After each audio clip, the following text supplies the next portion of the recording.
Welcome back. Stasa23 here, back again with some knife therapy. And today's knife was graciously sent to me by a gentleman that has just started a YouTube channel. And he asked me if I would be interested in checking out this new knife. And I've only seen it one other time, so I obliged.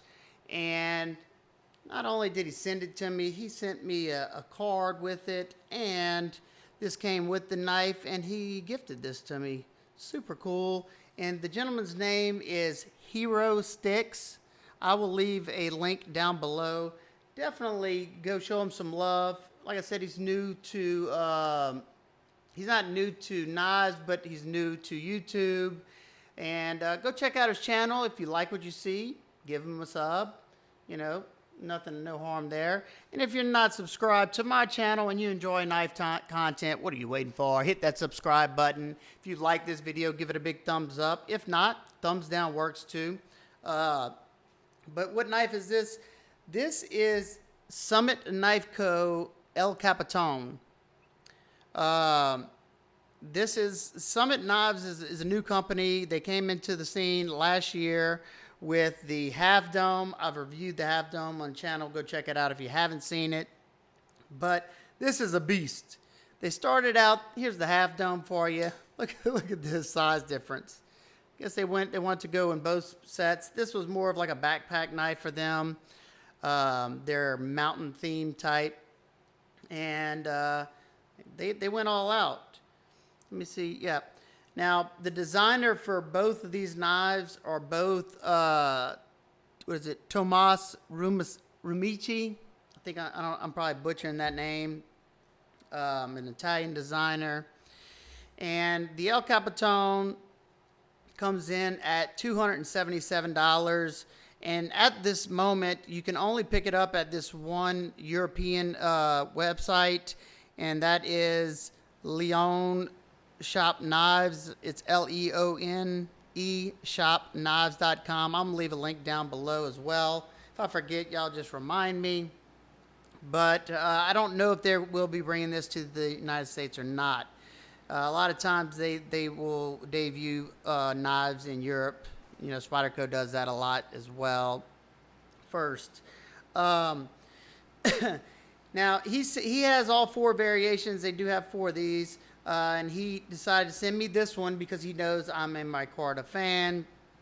And this variation is black PVD coated D2 steel micarta with an aluminum frame lock on the back for $277. You can also get it in all blacked out with black G10, black PVD coated, and a black aluminum side with D2 for the same price as this one. Or you can get an upgraded version with all green aluminum show scale and back with a satin blade of M390 for $346. And you can get the same exact setup with green instead of, with bronze instead of the green.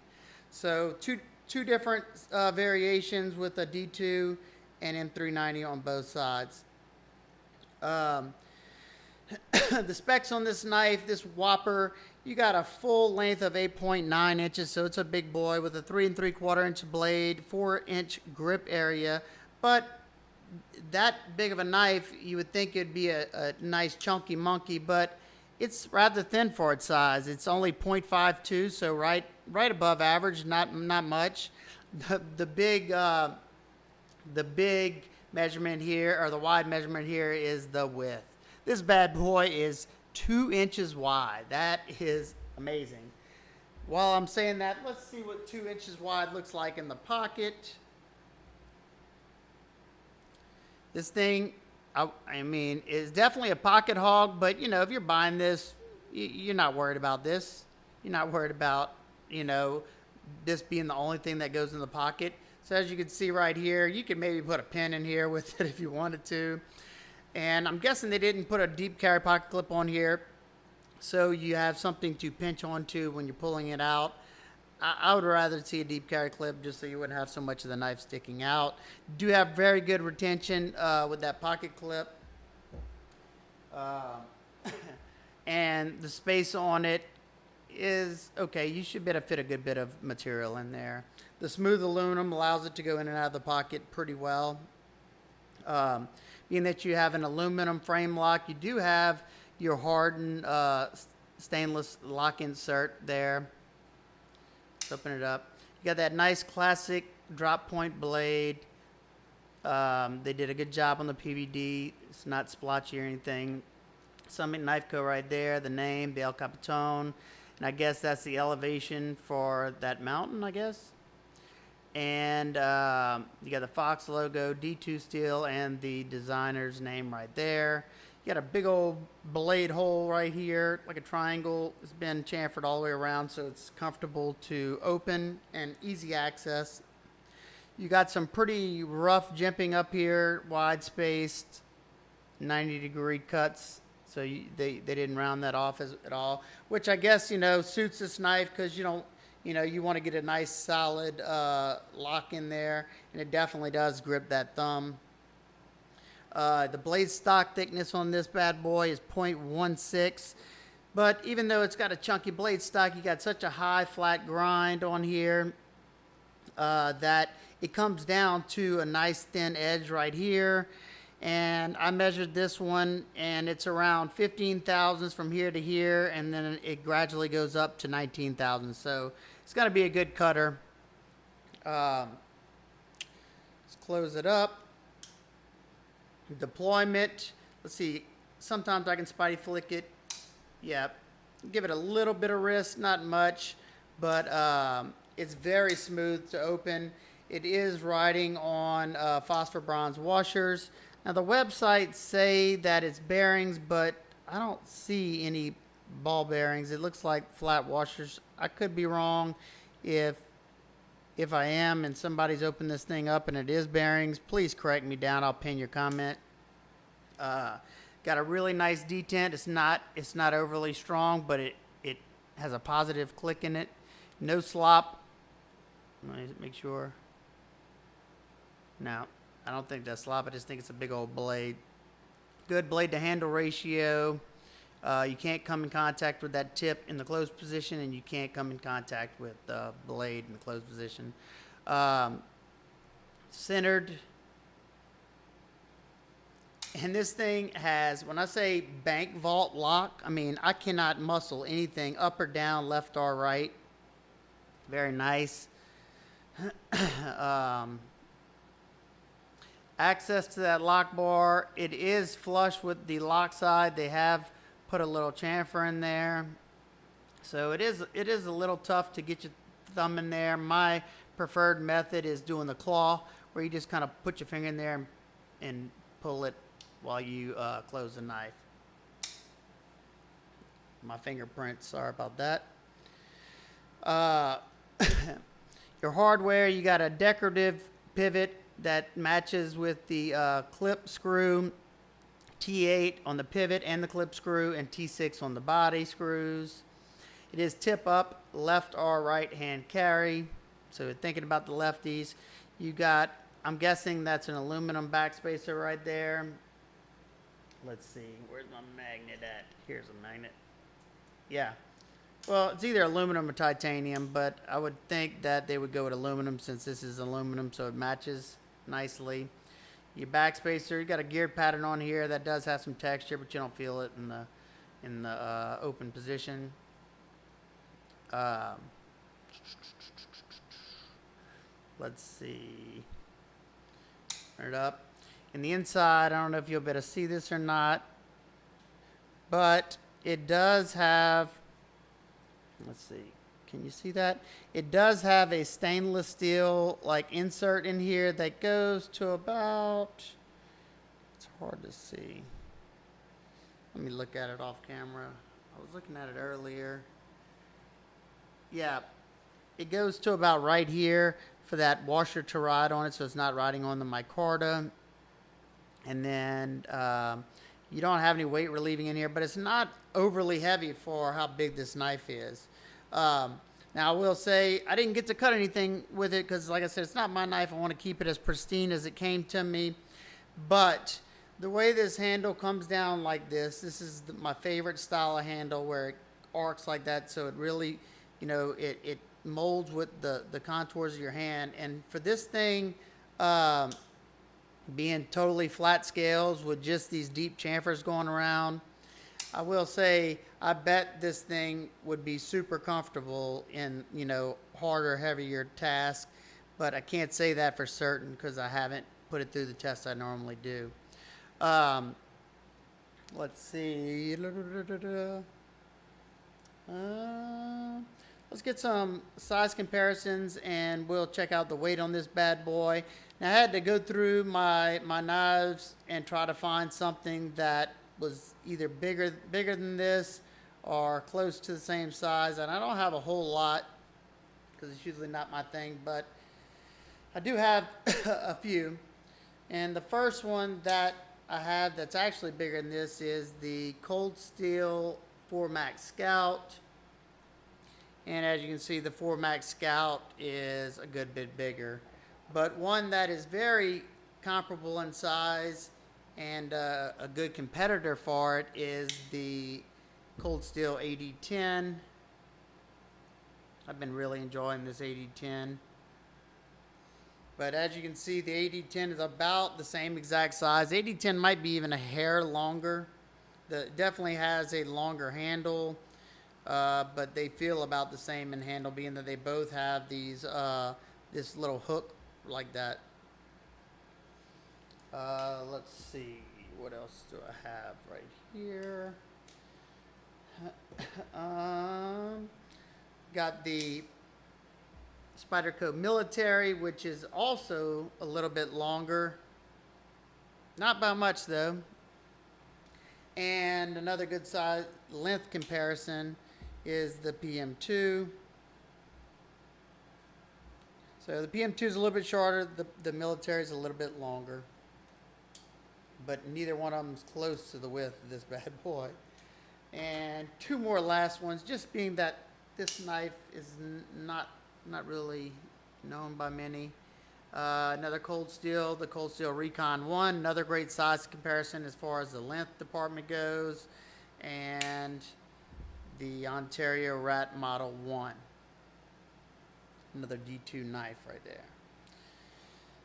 All right, let's get a weight on this, and I'm going to talk about a few of my nitpicks and complaints with this knife.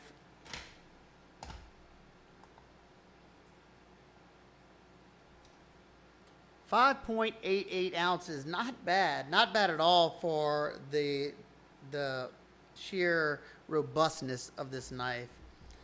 I'm not sure if I showed it or if y'all like seeing this, but it comes in this padded zipper pouch that Fox does on their higher end knives, and I don't know what's in there.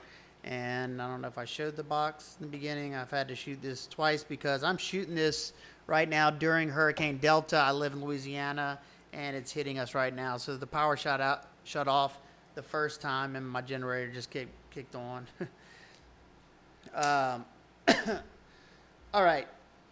So, what are my overall thoughts? Okay, if you like this knife, you like big knives, and this puts a big smile on your face, then, and you don't mind the price, then why not? The only problem I see, I'm not a huge big knife fan, so I couldn't see myself dropping $277 on this knife personally, just because I've had some qualms with Fox in the past. We won't talk about that in this video though, but it's, if I'm looking for a big knife, it's kind of hard to not go with, say, the 8010. I paid, I think, $150 for this. S35 VN steel, a more robust knife. But, you may not like the compression, the triad lock. So it's all, your preference, or if the 8010 is not big enough, you can go with the 4 Max Scout in AUS 10 for, I think it's like, what, $100? That's a really good buy with the Grivery handles. So for me, the price is a little steep. I don't know if it's because it's an import, coming from Italy. I'm not sure if this is the same price they are if you live in Italy or not. It is a beautiful knife. It is a comfortable knife. And it's cool to see Summit Knife Company coming out with something else. I really hope that they release this in the United States, because I know there's a lot of people who love, big overbuilt knives, and they would be interested in this knife. Another complaint that I had, and I had this complaint on the half dome. I've kind of started to fix it, but it had a terrible edge termination, which will lead into you getting a recurve the more you sharpen it right there. So they did the same with here. You can see that smile right there. I'm about to lose my power again. But, if it doesn't bother you, then it's not something you need to worry about. But I'm going to try to wrap this video up before the power cuts out again. I don't know if my generator's on right now or not. The jimping is pretty aggressive, but in the same sense, it is a heavy-duty hard user. So, I can't really fault the knife for that, because, you want to have a good purchase on this knife. Something else I noticed, that the lock bar tension is really strong for me. It's really hard for me to push this over without slipping on the smooth aluminum. I don't know if that's just characteristic of aluminum to be able to keep it bent over or not. And one more last thing that I noticed, and I noticed this. I don't know if it's on. Let me see.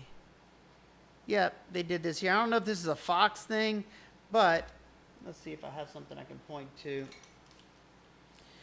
It seems that they're carbonizing the blade tang. See that, how the blade tang down there is shiny like that?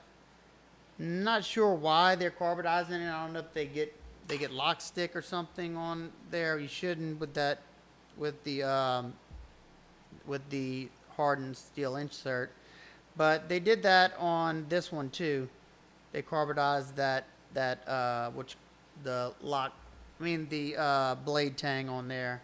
So I don't know if there's any knife makers watching this. Let me know why they would have done that. I know, it's going to give it added strength, but if the D2 is hardened, I don't see why you really need it, other than like lock stick or something like that. But definitely be interested to know, if somebody knows that. Overall, cool design. Glad to see them coming out with something else. Hopefully, I look forward to seeing what they do in the near future. If you have any questions, comments, concerns, please leave them down below. Like I said, go check out Hero Sticks. Give him a follow if you enjoy his content. And I will see y'all on the next one. I'm going to my neighbors to the hurricane party. Peace.